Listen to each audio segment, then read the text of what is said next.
नमस्कार, मैं प्रदीप कुमार देख रहे हैं आप सीमांचल एक्सप्रेस। और मैं अभी बहुजन समाज पार्टी के वरिष्ठ नेता पूर्व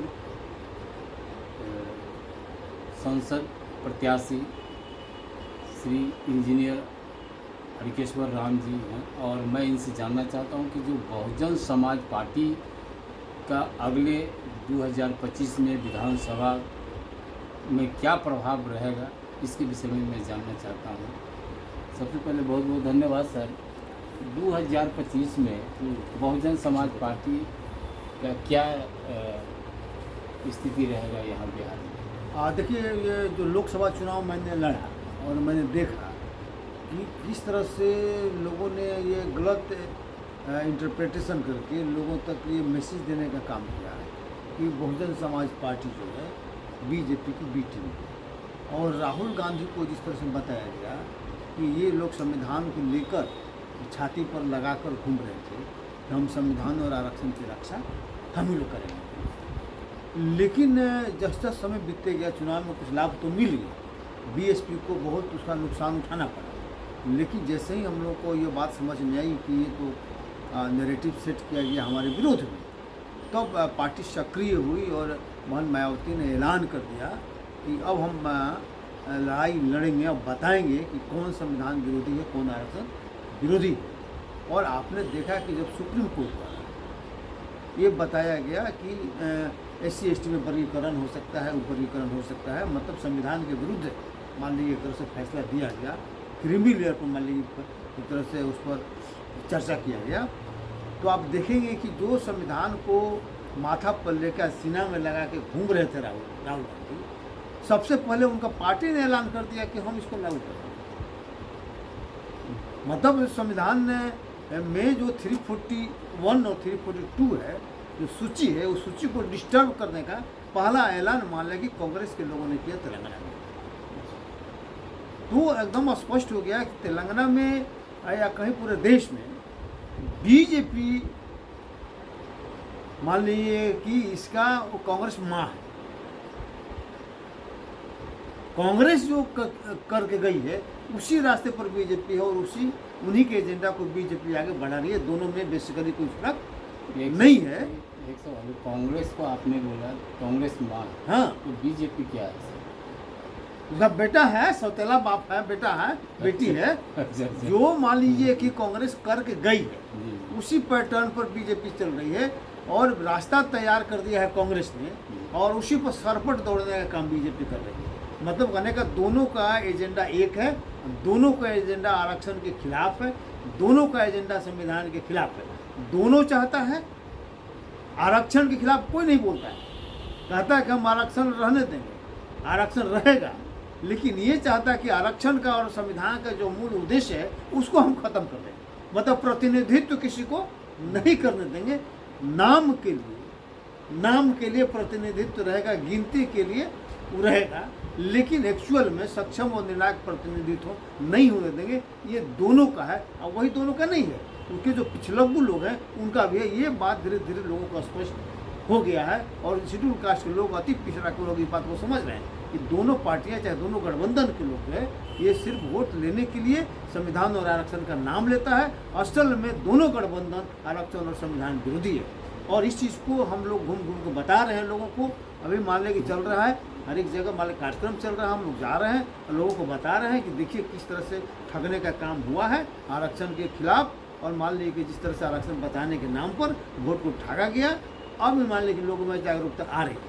जिस तरह से आपने सर पूरे अभी बिहार में आपकी हाँ, बहुजन समाज पार्टी के द्वारा जो है हाँ, कि कैंपेनिंग चल रही है, हाँ, काफ़ी जो है जहद के तहत जो 2025 के चुनाव आने वाले, और जिस प्रकार से आप लोगों ने हर जगह जो है हर जिले में आपका दौरा हो रहा है वहाँ पे बहुजन समाज पार्टी, तो क्या लगता है वहाँ का फीडबैक किस तरह का है? क्या लग रहा है कि 2025 में हत्या की घटना घट रही है, चाहे मुजफ्फरपुर की घटना दे दीजिए, चाहे मसौड़ी की घटना दे दीजिए, या अभी मान लीजिए कि एक बिहार शरीफ का मामला घटना हुई, मधुबनी की घटना हुई, चारों बगल हम लोग जहाँ जहाँ सुन रहे हैं वहाँ एकदम संघर्ष को तेज करने का हो रहा है। हम लोग वहाँ जा रहे हैं और वहाँ आंदोलन को तेज कर रहे हैं, तो लोगों का भारी समर्थन मिल रहा है और लोगों को समझाने का एक मामसिक का कार्यक्रम भी चल रहा है। मामसिक का कार्यक्रम चल रहा है। हर एक जगह, हर एक डिस्ट्रिक्ट में लोगों को हम लोग बता रहे हैं कि किस तरह से हमारे अधिकारों को छीना जा रहा है और हमारे वोट को ठगने के लिए संविधान और जय भीम इसका नारा सिर्फ लगाया जा रहा है। और लेकिन असल में हमारे हितों को कुचलने का काम विरोधियों द्वारा हो रहा, दोनों गठबंधनों द्वारा हो रहा।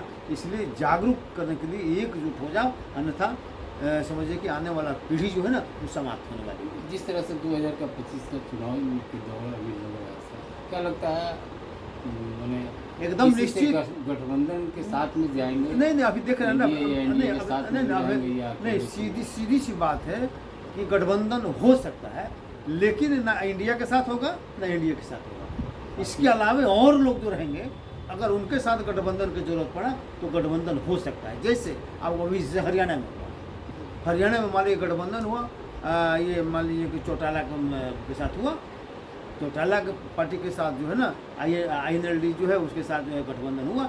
उसी तरह से महाराष्ट्र में मान लिया कि गठबंधन मान लिया कि होगा। मतलब ये दोनों गठबंधन को छोड़ के और तीसरे लोग उसी तरह से यहाँ भी हो सकता है, लेकिन ये दोनों के साथ तो नहीं होगा। यहाँ कौन नजर आ रहे हैं इस प्रकार के? बहुत से लोग हैं ना, ये दोनों को छोड़ के छोटी छोटी पार्टियां जो हैं, छोटे छोटे संगठन जो हैं, अगर वो मान लें कि तीसरा विकल्प बनाने में साथ आते हैं तो उनका स्वागत मान लीजिए किया जाएगा। लेकिन हम लोग तीसरा विकल्प बनेगा ही, नहीं बनेगा ही, एकदम बनेगा।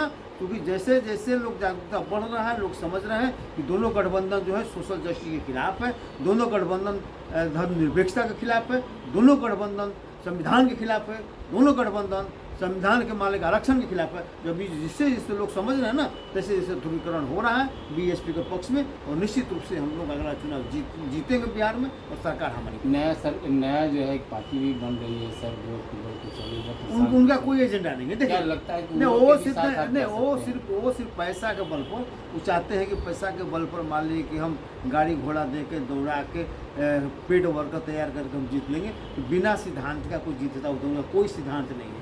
अब बताइए ना, सोशल जस्टिस पर अभी तक उनका कोई सिद्धांत नहीं आया है। 2000 दावा तो कर रहे हैं, दावा कर नहीं, सोशल जस्टिस पर उनका कभी कुछ आया, वर्गीकरण पर उनका कोई बयान आया, शेड्यूल कास्ट का सूची डिस्टर्ब हो रहा है उनका कोई बयान आया। कहने का मतलब कि उनको कोई सोशल जस्टिस पर कोई उनका विचारधारा है ही नहीं। तो बिना विचारधारा के कोई भी पॉलिटिकल पार्टी नहीं टिक सकती है। लोगों को ठगने का कुछ समय काम हो सकता है, लेकिन टिक नहीं सकती है। इसीलिए यहाँ पर बहुजन समाज पार्टी से ही सारी पार्टियों की लड़ाई होनी है और हमारी जीत निश्चित है। तो जो आप कर रहे हैं सर कि कुछ सोशल, उनका कहना भी है कि प्रदेश अध्यक्ष पहला प्रदेश अध्यक्ष जो है कि दलित के लिए, अरे दलित अध्यक्ष होने से क्या होता है? मोदी ने तो राष्ट्रपति बना दिया दलित को। पहले भी मान लगा राष्ट्रपति बने हैं, अभी मान लगा आदिवासी को बना दिया। तो क्या दलितों का SC का इसका सुरक्षित हो पाया? संविधान आरक्षण सुरक्षित बीजेपी कर रही है। करने से क्या होता है? पावर माने कि जो पावर, जो मूल पावर है, उस पावर में है कि नहीं, उसको निर्णायक पदों पर क्या मतलब है सर कि जो अध्यक्ष बनाने की बात, उससे कोई मतलब नहीं है। दलितों पर अत्याचार हो रहा है, उस पर प्रशांत किशोर नहीं बात, उसने ना उस पर कुछ बोल ही नहीं रहा है, न सामाजिक न्याय पर न बोल रहे हैं, न अत्याचार अन्याय पर बोल रहे हैं। क्या उनका सोच है? नहीं है। हमको तो लगता है कि उनका सोच यही है कि किसी तरह से ये बैकवर्ड का नाम पर जो चल रहा है सत्ता, ये दोनों को हम लोगों को, फॉरवर्डों को समझा दें कि देखो बैकवर्ड को हटाना जरूरी है, फॉरवर्ड को लाना जरूरी है, इसलिए हमको सपोर्ट करो, और इसीलिए आधार पर मानने को आगे बढ़ रहा है। वही उनका एजेंडा है और दूसरा कोई एजेंडा नहीं है। और हम लोग तो चूंकि इस एजेंडा पर हैं कि दोनों जो है नाम के लिए OBC मान लेके जान, नाम के लिए बहुजन समाज के लोग हैं, और दोनों असल में सामाजिक न्याय, धर्मनिरपेक्षता, आरक्षण और संविधान का विरोधी दोनों गठबंधन के लोग हैं। इसलिए दोनों को डिस्कार्ड करने जरूरत है और अम्बेडकरवाद को मजबूत करना है। और अम्बेडकरवाद के बिना देश मजबूत नहीं होगा, और देश में जब तक अम्बेडकरवाद नहीं आएगा तो देश मान लीजिए कि जो है ना मजबूत होगा और न समृद्ध होगा और न लोग यहाँ से खुशहाल होंगे। क्या लगता है 2025 में अम्बेडकरवाद मजबूत होगा बिहार में, तो यहाँ शुरुआत बिहार से होगी और निश्चित रूप से बिहार में हम लोग जीतेंगे। कितना सीट पर लड़ेंगे सर आप? टोटल तो 243, हाँ एकदम 243 पर तैयारी चल रही है हर एक जगह। 243 सीट पर हम लोग लड़ेंगे और निश्चित रूप से सफलता पाएंगे। क्योंकि एजेंडा मेरे साथ है, डॉक्टर अम्बेडकर का विचार मेरे साथ है, संविधान हमारे साथ है, और लोग उसके साथ खिलवाड़ कर रहे हैं, और हम असली लड़ाई हम लोग लड़ने के लिए आगे। संविधान आपके साथ में, उनके विचार आपके पास में है, हाँ सर, आपके लोग आपके पास में नहीं है, इसका नहीं तो लोगों को समझाया जा रहा है ना, इसीलिए तो हम लोग घूम रहे हैं। वाम सिर्फ अपना काम कर रहा है, इसलिए तो हम लोग घूम रहे हैं कि भाई आप बात समझो। ये जो आरक्षण और संविधान को बचाने के लिए जो संविधान को गले में लगा के आज जो मालिक छाती में लगा के घूम रहे थे, वे लोग मान लें कि नकली मान लें कि अम्बेडकरवादी हैं, अम्बेडकर के नाम पर लोगों को धोखा देने वाले हैं, जय भीम बोलकर हमारे अधिकारों को छीनने वाले लोग हैं। इसलिए उसे सतर्क करने की जरूरत है। बीजेपी तो है ये है, और इन लोगों से भी सतर्क करने की जरूरत है, क्योंकि जय भीम का नारा देके अधिकार को छीनने का एक तरह से एक तिकड़ में लोग लगा हुआ। आप ही के लोग जो है कि सरकार बनाते हैं, आप ही के लोग वोट करते हैं, ना, और फिर भी अपने अधिकार को लोग नहीं ना समझी में वो डॉक्टर अम्बेडकर को भी डिस्कार्ड लोगों ने कर दिया था। डॉक्टर अम्बेडकर कोई पूछ रहा था 56 के बाद, अपन ही लोगों को छोड़ दिया था। लेकिन जब लोगों ने समझा तो आज अम्बेडकर सबसे ज़्यादा लोकप्रिय हो गए। तो मेन लोगों को समझाने की ज़रूरत है। लोग अभी तक हम लोग समझाने में नाकामयाब रहे हैं, ये हम कह सकते हैं, लेकिन लोगों को समझाने का काम तेज़ी से चल रहा है और लोग तेज़ी से समझ रहे हैं। और निश्चित रूप से जब समझ जाएंगे ना, तो अम्बेडकरवाद के अलावा तीसरा कुछ चलने वाला है निश्चित रूप से हमारे जीवन।